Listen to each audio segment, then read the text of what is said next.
Audience ಬದಲಾಗ್ತಾ ಇದ್ದಾರೆ sir. ಅಂದರೆ ಅವತ್ತು ಮೀಡಿಯಮ್ಸ್ಗಳು ತುಂಬ ಕಮ್ಮಿ ಇತ್ತು ಜನಗಳಿಗೆ. ಇವತ್ತಿನ ಥರ ತುಂಬ ಡಿಸ್ಟ್ರಾಕ್ಷನ್ಸ್ ಇಲ್ಲ.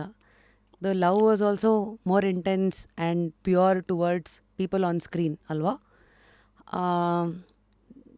ನಿಮ್ಮ ಕಣ್ಮುಂದೆ ಕಟ್ಟದ ಹಾಗಿರುವಂತಹ ಕ್ರೇಜಿ ಮೆಮರೀಸ್ ಏನು ಆಫ್ ಫ್ಯಾನ್ ಲವ್?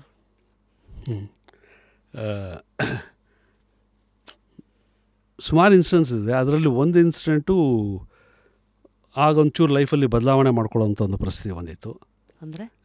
ಅಂದರೆ ನಾನು ಇಲ್ಲಿ ಹೀರೋ ಆಗಿ ಪಾಪ್ಯುಲರ್ ಆಗಿದೆ. ಪಾಪ್ಯುಲರ್ ಆಗ ತೆಲುಗು ಇಂಡಸ್ಟ್ರಿಯಲ್ಲಿ ನಾನು ವಿಲನ್ ಕ್ಯಾರೆಕ್ಟರ್ಸ್ ಮಾಡ್ತಾಯಿದ್ದೆ. ಪ್ಯಾರಲಲ್ ಆಗಿ ಇದು ಅದು ಎರಡು ಮಾಡ್ತಾಯಿದ್ದೆ. The idea was just to grow into different thing. ಅದರಲ್ಲಿ SP ಪರಶುರಾಮ್ ಅಂತ ಒಂದು ಸಿನಿಮಾ ಮಾಡಿದೆ ಚಿರಂಜೀವಿಯ ಜೊತೆಯಲ್ಲಿ. ಅದರಲ್ಲಿ ಒಂದು ಚಪ್ಪಲಿ ಎಪಿಸೋಡ್ ಇದೆ. ಒಂದು ಸಲ ನಾನು ಅವ್ರ ಕೈಯಲ್ಲಿ ಚಪ್ಪಲಿ ಎತ್ತಿರ್ತೀನಿ, ಇನ್ನೊಂದು ಸಲ ಅವ್ರು ನನ್ನ ಕೈಯಲ್ಲಿ ಚಪ್ಪಲಿ ಎತ್ತಿಸ್ತಾರೆ, ಮಾಡ್ತಾರೆ. ಆ ಥರದ್ದೊಂದು ಸನ್ನಿವೇಶ ಇದೆ. ಅದಕ್ಕೆ ದಾವಣಗೆರೆಯಲ್ಲಿ ಫ್ಯಾನ್ಸು ರಿಯಾಕ್ಟ್ ಮಾಡಿ ಸ್ಕ್ರೀನೆಲ್ಲ ಹರಿದಾಕ್ಬಿಟ್ಟು ತುಂಬ ಗಲಾಟೆ ಮಾಡಿಬಿಟ್ಟಿದ್ರು. ನಮ್ಮ ಹೀರೋಗಳನ್ನ ನಾವು ದೇವ್ರ ಥರ ನೋಡ್ತೀವಿ, ಅವ್ರು ಹೋಗಿ ಬೇರೆಯವ್ರ ಚಪ್ಪಲಿ ಎಲ್ಲ ಎತ್ತಾರೆ ಮಾಡ್ತಾರೆ ಅಂಥೇಳಿ. ಸರಿ ಆಯಿತು. ನಾನು ಹೇಳಿದೆ ಇಲ್ಲೆಲ್ಲ ತಪ್ಪಾಗುತ್ತಾಗೆಲ್ಲ ಮಾಡಬಾರ್ದು, ಹಾಗೆ ಹೀಗೆ. ನಾನು ಜನರಲ್ಲಾಗೇ ನೋಡ್ತೀನಿ ಪ್ರತಿಯೊಂದನ್ನು. It is only cinema telling A story ಅದು ಇದು ಅಂತ. ಬಟ್ ಇಲ್ಲಿ ಪ್ರೊಡ್ಯೂಸರ್ಸ್ ಬಂದು ಪರ್ಟಿಕ್ಯುಲರ್ಲಿ ನಮ್ಮ ರಾಮು ಅವರು ತುಂಬ ಫೀಲ್ ಮಾಡಿಕೊಂಡ್ರು. ಸರ್ ಇಲ್ಲ, ನೀವು ಇನ್ಮೇಲೆ ಅಲ್ಲಿ ನೆಗೆಟಿವ್ ಕ್ಯಾರೆಕ್ಟರ್ ಮಾಡಬೇಡಿ, ನಿಮಗೆ ಇಲ್ಲಿ ಫಾಲೋಯಿಂಗ್ ಚೆನ್ನಾಗಿದೆ, ಆಮೇಲೆ ನಮಗೆ ನೀವು ಇಲ್ಲಿ ಹೀರೋ ಆಗಿ ಮಾಡೋ ಸಿನಿಮಾಗಳು ಅಲ್ಲಿ ಡಬ್ಬಿಂಗ್ಗೆ ಒಳ್ಳೆ ಪ್ರೈಸ್ ಹೋಗ್ತಾಯಿದೆ ನಮಗೆ. ಸೊ ನೀವು ಅಲ್ಲಿ ವಿಲನ್ ಮಾಡಿದ್ರೆ ಮಾರ್ಕೆಟ್ ಹೊಡ್ತಾ ಬೀಳುತ್ತೆ, ಅದು ಇದು ಅಂತೆಲ್ಲ ಸ್ವಲ್ಪ ಪ್ರೊಡ್ಯೂಸರ್ಗಳು ಅಸಮಾಧಾನವಾಗಿದ್ದರು. ಸರಿ ಆಯಿತು, ನಮ್ಮ ಪ್ರೊಡ್ಯೂಸರ್ಗಳನ್ನ ನಮ್ಮನ್ನು ಬೆಳೆಸಿದ್ದಾರೆ, ಮಾಡಿದ್ದಾರೆ, ಅವ್ರ ಪ್ರಕಾರವಾಗಿ ನಡ್ಕೊಳ್ಳೋದು ಅಂತೇಳಿ ಆವಾಗ ಒಂದು ಕಾಲ ಕಟ್ ಮಾಡಿಬಿಟ್ಟೆ ತೆಲುಗು ಸಿನಿಮಾ ಮಾಡೋದು, ಬಿಟ್ಟಿದ್ದೆ. ಸೊ ಆ ಥರದ್ದು ಫ್ಯಾನ್ಸ್ ರಿಯಾಕ್ಷನ್ಸ್ ಇರುತ್ತೆ ಸುಮಾರು ಕಡೆ, ಬೇರೆ ಬೇರೆ ಆಗಿದೆ. ಅಂದರೆ that has a lot. See, whatever has happened is happened out of love, but love with too much of attachment, that has caused problems. What I told you, like earlier, ನಾವು ಯಾವುದನ್ನು ಹೆಚ್ಚಿಗೆ ಅಟ್ಯಾಚ್ ಮಾಡ್ಕೋತೀವೋ,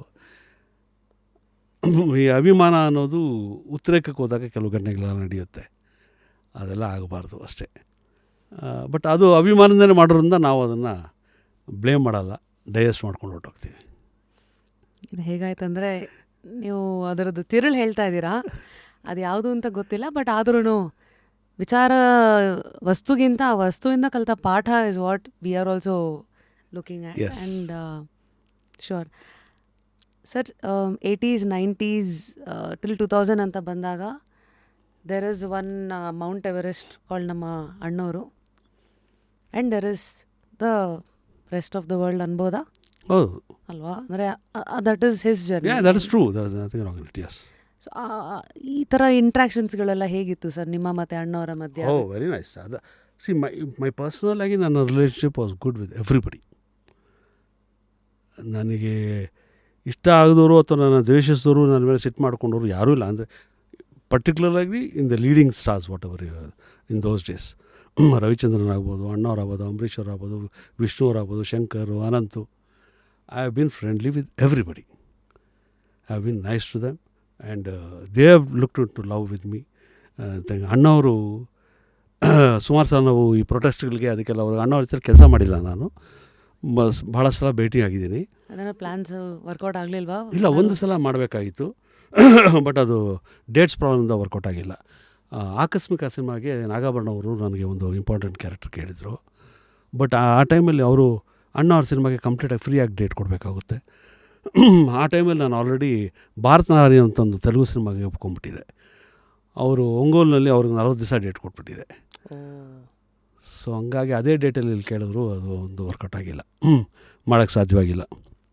ಆಮೇಲೆ ಅಣ್ಣವ್ರ meeting, ಅಣ್ಣವರು ನಮ್ಮ ಪ್ರವೀಣ್ ನಾಯಕ್ ಅಂತ ಒಂದು ಅಣ್ಣವ್ರದ್ದು ಪುಸ್ತಕನ ಬರೆದಿದ್ದಾರೆ. ಆ ಪುಸ್ತಕದಲ್ಲಿ ಪ್ರವೀಣ್ ನಾಯಕರೇ ಹೇಳಿದ್ದು, ಅಣ್ಣ ಅವ್ರಿಗೆ ತುಂಬ ಇಷ್ಟವಾದ ನಟ ನೀವು, ಅವ್ರು ಮೆನ್ಷನ್ ಮಾಡಿದ್ದಾರೆ, ನಾನು ಬರೆದಿದ್ದೀನಿ ಅಂತ ಅದರಲ್ಲಿ. ಅದಲ್ಲದೆ ವ್ಯಕ್ತಿಗತವಾಗಿ ಅವ್ರನ್ನ ಮೀಟ್ ಮಾಡಿದಾಗ ಅವರು ಪಕ್ಕದಲ್ಲಿ ಕೂರ್ಸ್ಕೊಂಡು ಫಸ್ಟ್ ನನ್ನ ಕೈ ಹಿಡ್ಕೊಂಬಿಡೋರು. ಯಾಕೆ ಅಂತ ಹೇಳಿದ್ರೆ ನನ್ನ ಪಾಮ್ ತುಂಬ ಸಾಫ್ಟಾಗಿದೆ. ಅದನ್ನ ಹಿಡ್ಕೊಂಡು, ನಿಮ್ಮ ಕೈ ಎಷ್ಟು ಮೃದುವಾಗಿದೆ, ನಿಮ್ಮ ಮನಸ್ಸು ಅಷ್ಟೇ ಮೃದು, ನಂಗೆ ಗೊತ್ತು, ನೀವು ಕೂತ್ಕೊಳ್ಳಿ ಇಲ್ಲಿ ಅಂತ ಈ ಥರದೊಂದು ಅಭಿಪ್ರಾಯ ಇಟ್ಕೊಂಡ್ರು ನನ್ನ ಬಗ್ಗೆ. ಸೊ ನಾನು ಎಲ್ಲರತ್ರ ಇದೇ ಥರದ ಒಡನಡಿಕೆಯಲ್ಲಿ ಇದ್ದೆ. So I have earned the love of everybody. I am so happy about it.